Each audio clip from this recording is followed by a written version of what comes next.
Breaking news আমাদের সামনে এসেছে। কয়লা পাচার মামলায় সক্রিয় যেমন হচ্ছে ইডি, অন্যদিকে কুলটির বড়ি বাড়িতে খনিতে ভয়াবহ ধস। কুলটিতে কয়লা খনিতে ধস, খনির ধসে চাপা পড়ে যায় কয়েকজন। কয়লা তোলার সময় বিরাট বিপত্তি। এই মুহূর্তে যে ছবিটা দেখাচ্ছি, কয়লা খনি থেকে উদ্ধার করা হয়েছে এদেরকে, শ্রমিকদেরকে তড়িঘড়ি তাদেরকে উদ্ধার করা হয়।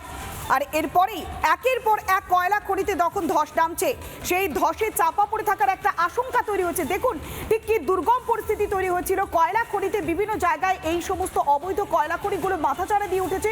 সেই সমস্ত জায়গায় যখন শ্রমিকরা যাচ্ছে আর তখনই ভয়াবহ পরিস্থিতি তৈরি হচ্ছে। আর এবার কয়লা খনি থেকে উদ্ধার করা হয়েছে শ্রমিককে, তড়িঘড়ি সেখানকার বাসিন্দারা এবং একই সঙ্গে পরিবার পরিজন সেখানে উপস্থিত হয়ে যায়।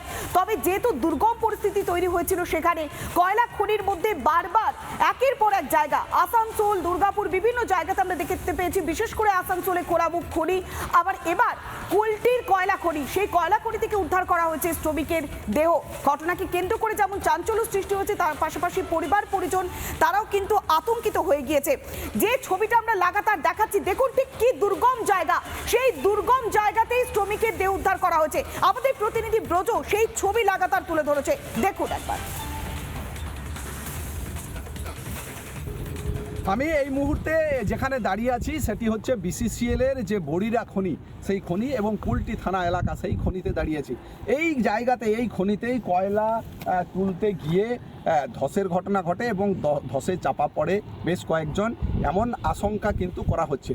যদিও স্থানীয়দের দাবি যে দুজনের দেহ উদ্ধার হয়েছে, আশঙ্কা রয়েছে আরও কয়েকজন চাপা পড়তে। কিন্তু যারা নামেন এই খনিতে, যারা নামেন, এখান থেকে আমি একটু দেখানোর জন্য বলবো যে কোন পরিস্থিতিতে কতটা গভীর এবং কতটা বিপজ্জনক এই খনি, এবং সেই খনিতে এইভাবে যদি দেখা যায় তার যে গভীরতা সেটাও কিন্তু প্রচুর, এবং আশেপাশের যদি পরিধি সেটাও কিন্তু কয়েক কিলোমিটার। কিন্তু সাধারণ মানুষ যারা কয়লা তুলতে নামেন তারা প্রতিদিন এইভাবে, এই বিপজ্জনক, আমি এই মুহূর্তে যেভাবে নামছি ঠিক সেইভাবেই কিন্তু তারা এই খনিতে তারা কিন্তু নামেন, এবং এই নামতে নামতে যেভাবে যতটা রাস্তা তৈরি হয় ঠিক ততটাই রাস্তা এখানে পাওয়া যায়।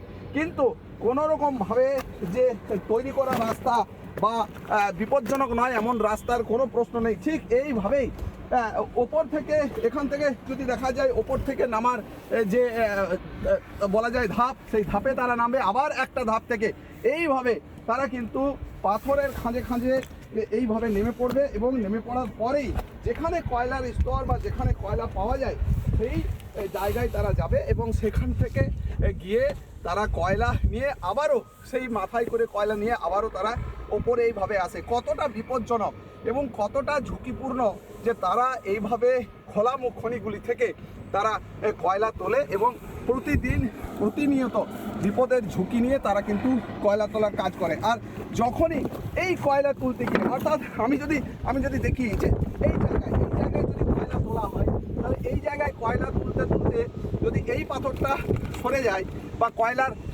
এই যে চাই সেটা যদি সরে যায়, তাহলে উপরের অংশ ধসে যায়। স্বাভাবিকভাবেই যখনই এই জায়গায় কেউ কয়লা তোলে তখন ওপরের যে অংশ, সেই অংশ তাদের উপর এসে পড়ে আর দুর্ঘটনা ঘটে।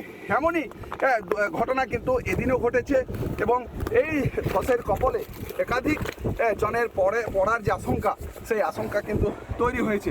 যদিও গোটা ঘটনায় এলাকায় চাঞ্চল্য ছড়িয়ে পড়ে এবং সাধারণ মানুষ এই জায়গায় এসে ভিড় করে, ঘটনাস্থলে কুলটি থানার পুলিশ আসে, গোটা ঘটনার তদন্ত শুরু হয়েছে। তবে প্রশ্ন উঠেছে যে এই ধরনের খোলামুখ খনিগুলিকে যে সাধারণ মানুষ যখন তখন নেমে পড়ছে কয়লা তোলার জন্য, সেক্ষেত্রে নিরাপত্তা ব্যবস্থা বা কয়লা যে নিরাপত্তা, কয়লা রক্ষা করার যে ব্যবস্থা, সেই ব্যবস্থা নিয়ে যেমন প্রশ্ন উঠছে খনি কর্তৃপক্ষের দিকে, অন্যদিকে স্থানীয় প্রশাসন যখন এই ধরনের মানুষ এই কয়লা খনিগুলোতে নেমে কয়লা উত্তোলন করছে, সেক্ষেত্রে স্থানীয় প্রশাসন নিয়েও কিন্তু প্রশ্ন উঠছে।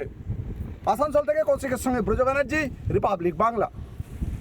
একেবারে সেই দুর্গম জায়গা থেকে সেই ছবিটাই আমাদের প্রতিনিধি ব্রজ তুলে ধরেছিল। একসঙ্গে অনেকজন শ্রমিক চাপা পড়ে যায়, তাদের মধ্যে দুজনের দেহ উদ্ধার করা হয়েছে, আরো বেশ কয়েকজন আটকে থাকার আশঙ্কা তৈরি হচ্ছে। আর এই ঘটনাকে কেন্দ্র করে তুঙ্গে উঠেছে রাজনৈতিক চাপানুতোর। খোলামুখ খনিগুলো বারবার মাথাচাড়া দিচ্ছে কেন, সেই প্রশ্নটাই করেছেন বিজেপির বিধায়ক। পাল্টা সাফাই দিতে ছাড়ছেন না তৃণমূল কাউন্সিলর এবং তৃণমূল নেতা। দুটো বডি বার হয়েছে আর আমরা যাচ্ছি প্রজেক্ট অফিসে, ওখান থেকে ওদেরকে চাপ দিয়ে বাকি বডিগুলো বার করাবার ব্যবস্থা করব। যারা মরেছে তাদেরকে ক্ষতিপূর্ণ দিতে হবে, 5 লাখ টাকা করে প্রত্যেকটা লোককে মিনিমাম দিতে হবে। আর এইসব কর্মকাণ্ড এই বিসিসিএলের অফিসারগুলো, সিআইএসএফ, পশ্চিমবাংলা পুলিশ, এরা সব যুক্ত আছে। মারা যাচ্ছে গ্রামের লোক, তাকে গাড়ি বেরোলে পুলিশের আন্ডারে, তো পুলিশ হ্যান্ড ইন গ্লোভস, টাকা পাবে যারা 10-20 ট্রাক ডেলি মাল যাবে, তো গ্রামের লোক মারা যাচ্ছে। কতজন চাপা পড়ার আশঙ্কা শুনেছেন কি? 5 জন, দুজন কি? দুটা বডি বার হয়েছে, বাকি লোককে দেখে তারা পালিয়ে গেছে। এখানে মানে হয়েছে, আর্মি মানুষ দাবাইছে, আমি এসেছিলাম আইলুম এখানে দেখতে, বললাম কি দুটা বডি এখান থেকে বার করেছে, তাদের মানে হসেছে এলএম হসপিটাল নিয়ে গেছে। আর এখান থেকে মাছ থেকে কয়লা নিকাল, কয়লা চুরি করতে ওরা ব্যবসায় ওর করে গোটা গ্রাম যার ছিল ওরা সব এখানে এসেছিল, ওরা হসেছিল, ওরা নিয়ে চলে গেছে এলএম হসপিটালে। পরিত্যক্ত বিসিসিএলের একটা সাইড আছে বড়িরা সাইড বলে, সেই সাইডে একটা ধস হয়েছে। পরবর্তীতে লোকমুখে শুনতে পেলাম যে ওখানে কেউ চাপা পড়ে গেছে ওখানে আর কি। মানে কতজন আছে না আছে সেই বিষয়টা এখনও পরিষ্কার নয়, কিন্তু সেখানে আমরা যাই, আমি গেছিলামও।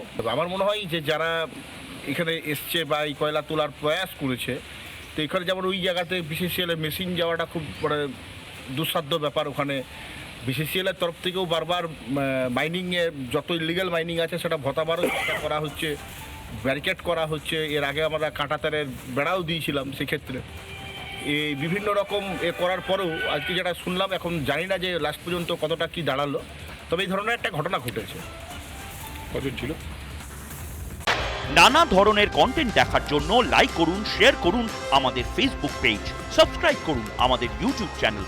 পাশাপাশি অন্যান্য ব্রেকিং নিউজের জন্য অবশ্যই চোখ রাখুন রিপাবলিক বাংলায়।